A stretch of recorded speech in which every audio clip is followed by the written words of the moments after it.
come out here and spread some of my jokes.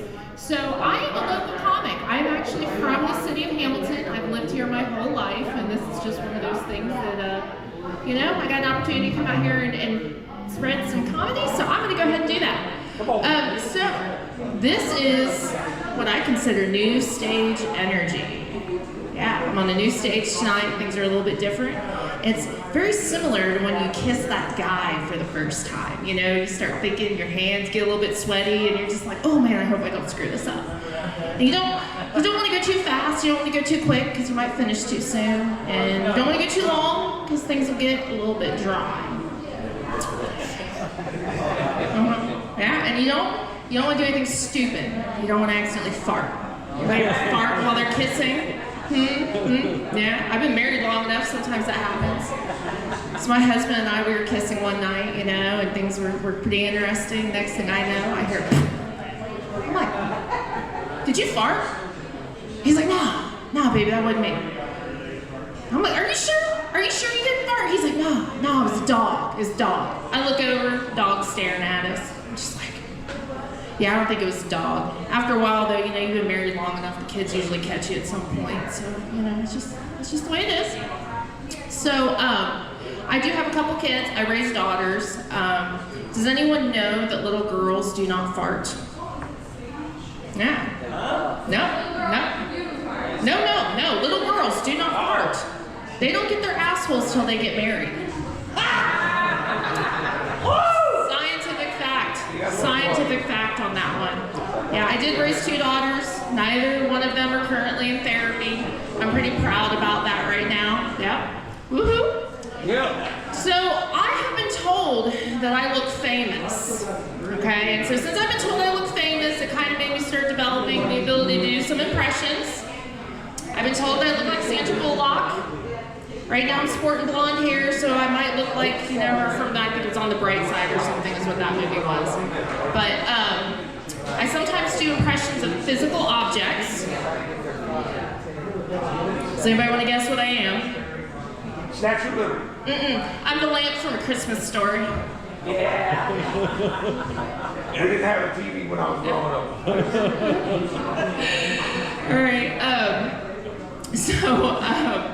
Yeah, the other thing that I've been compared to is Goth Barbie. That's the one I've been told recently, Goth Barbie. Now, Goth Barbie is a little bit edgier than Weird Barbie, and she comes with her own shaker of Seroquel. So, just Happy Barbie. Oh, let's see here. All right, so I'm going to tell you guys a little bit of story about Hamilton. Yeah. So, I grew up here, as I've already stated. I've been here my whole life. And I also grew up Mennonite. And some people find that a little bit strange, but so I grew up with a Mennonite family. Part of my family is Mennonite, and I would spend summers over in Morris Hill, Indiana, with my Mennonite aunt and cousins and all of that. And so we would raise chickens, and I made butter and learned how to sew and do all these really cool, wholesome things. But then in the fall, I would always come back to Hamilton, where I would be hanging out with my mom and whatever new dad she was soft launching for the fall. So it was kind of a little bit of a strange thing. So, does anyone know anything about the Mennonites at all? I do. Okay, so the Mennonites actually drive. Okay, so they're very similar to the Amish, but they do have cars. Typically, they drive Toyotas. Don't know why, but that's just their car.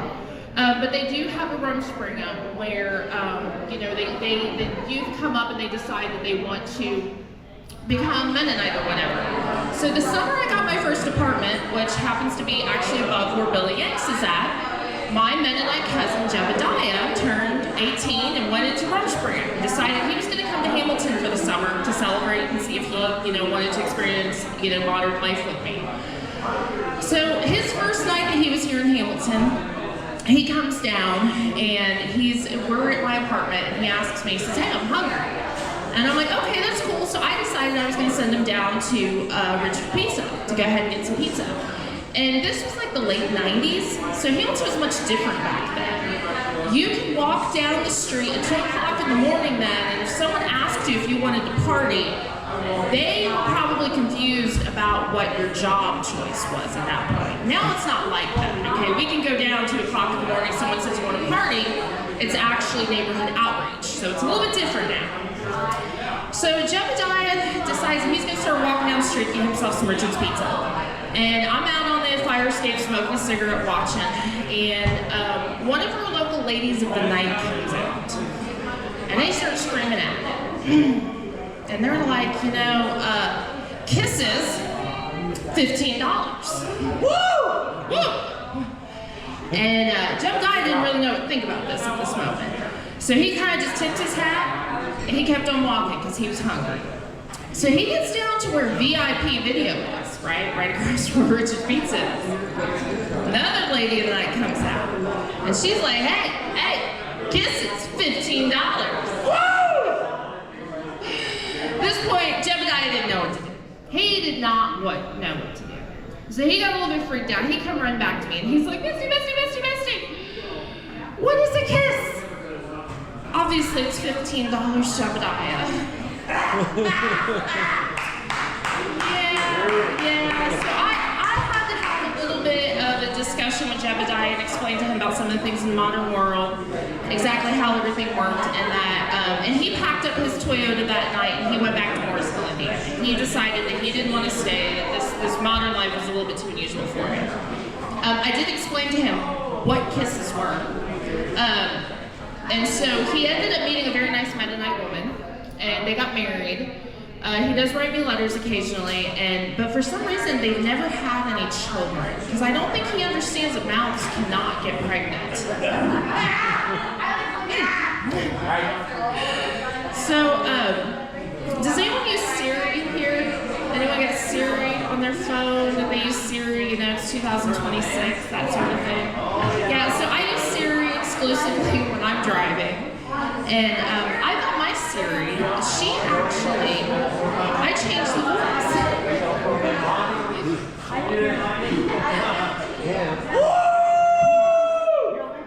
Thank you, Dale, I appreciate it. He's got a bullhorn.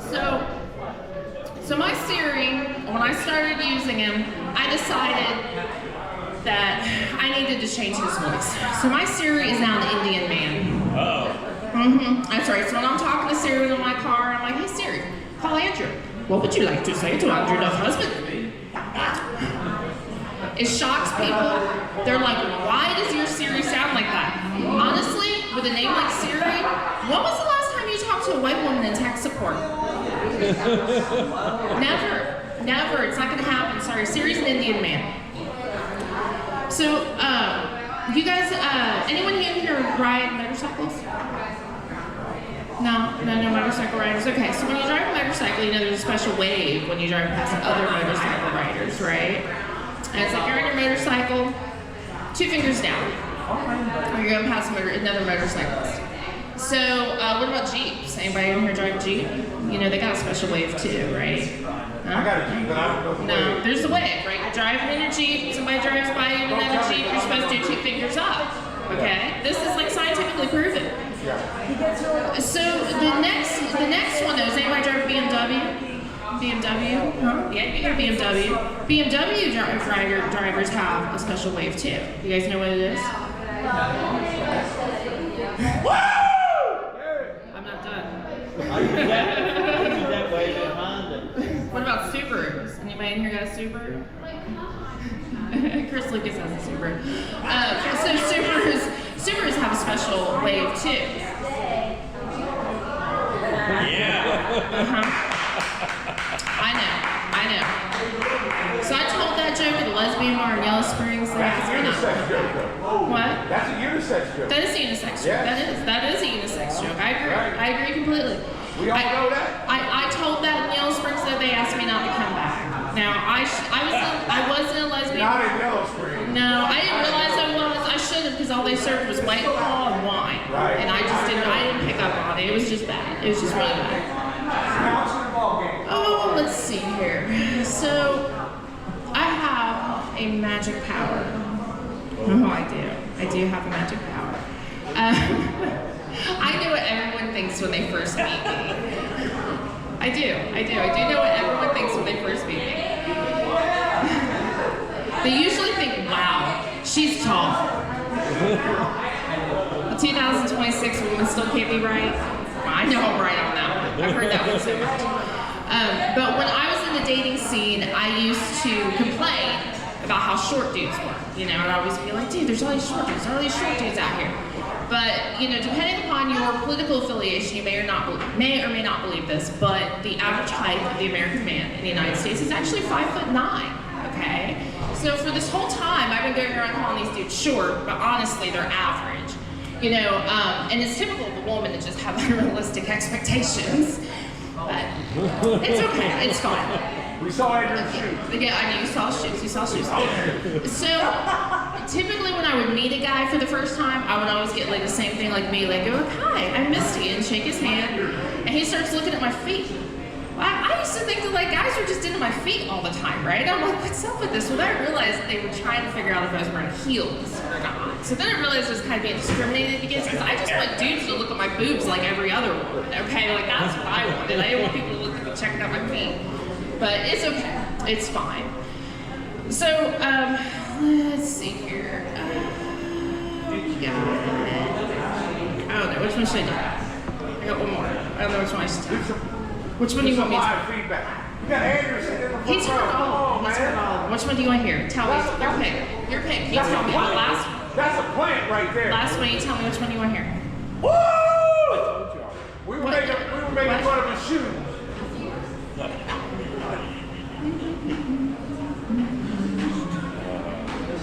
All right, I'll do dictator.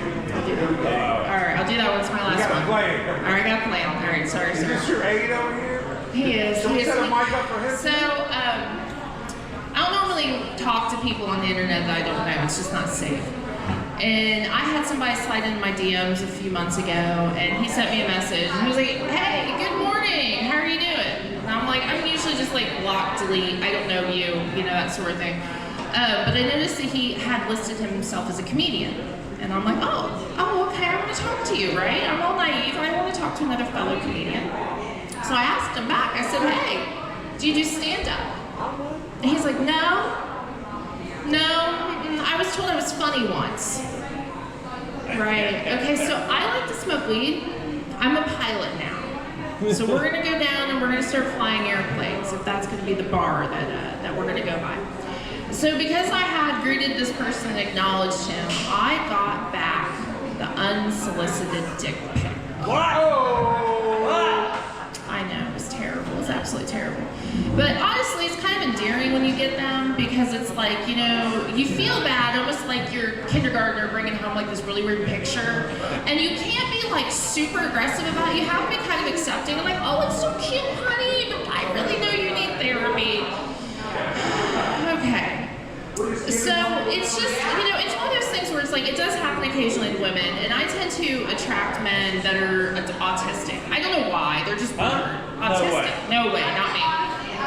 But the thing is about a lot of these autistic guys is they typically are pretty smart. So I had a guy who was sending me pictures, and so he decided that he sent me a picture one day with his pride and joy along with a potato. It was a pictogram. So he was trying to explain to me that he was the dictator.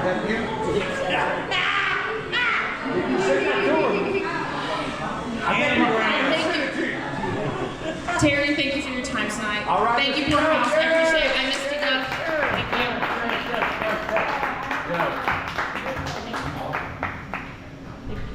Thank you. Misty Duff.